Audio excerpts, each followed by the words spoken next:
some individuals might be able to do after their time in high school. And we sat in that room and we watched video of how we lost. We sat in that room and we were yelled at, y'all know,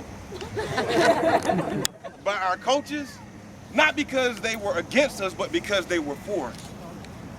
We sat in that room and Coach Romberg ran back film of seniors who were unwilling to pick up underclassmen after they had fallen in the game.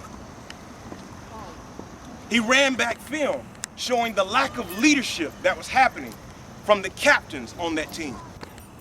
He ran back film in such a way that he held up a mirror to every player, every senior, every leader on that team, and he showed us what we were not doing. It didn't matter what the newspapers were saying. It didn't matter what college recruits were saying. It didn't matter what our parents were saying. What mattered was that we would be the best team that we could be.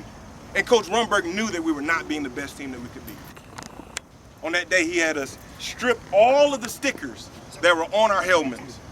The marks that you see here aren't from hits, but these are stickers that used to be on the back of the helmet.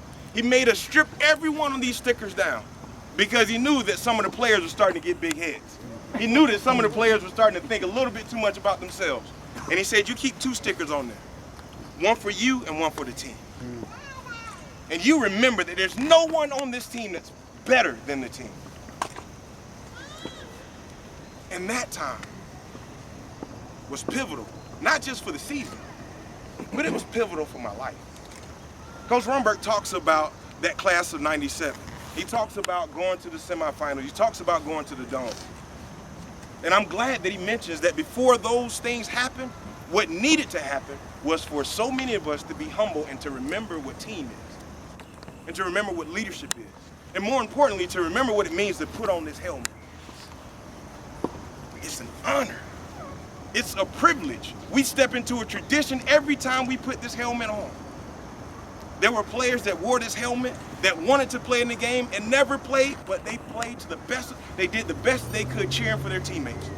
There were players that put on this helmet and they got to play every minute of the game. And at the end of the game, they didn't take the honor themselves. They passed it to their teammates. Coach Romberg talked about Hunter Hill in this game. And I remember the statistics. It was in the 3rd quarter that Hunter Hill ran for 150 yards, had 3 touchdowns against Woodward Academy. Some people would say that this quarterback put the team on his shoulders, but I remember in the locker room, Hunter stood up. Before we broke our final huddle in the locker room, he said, tomorrow there will be things in the newspaper that talk about how I helped to win this game. But I want everyone to remember that the team won this game. There is no one on this team that's greater than the team. And it was those examples, living examples for me, from the players that I was with, Rode Hill and Steve Morris, players that I got to play against in practice and play with on the field every day that reminded me of what it meant to be a team, that showed me what it meant to be not just a team, but a family. And one of the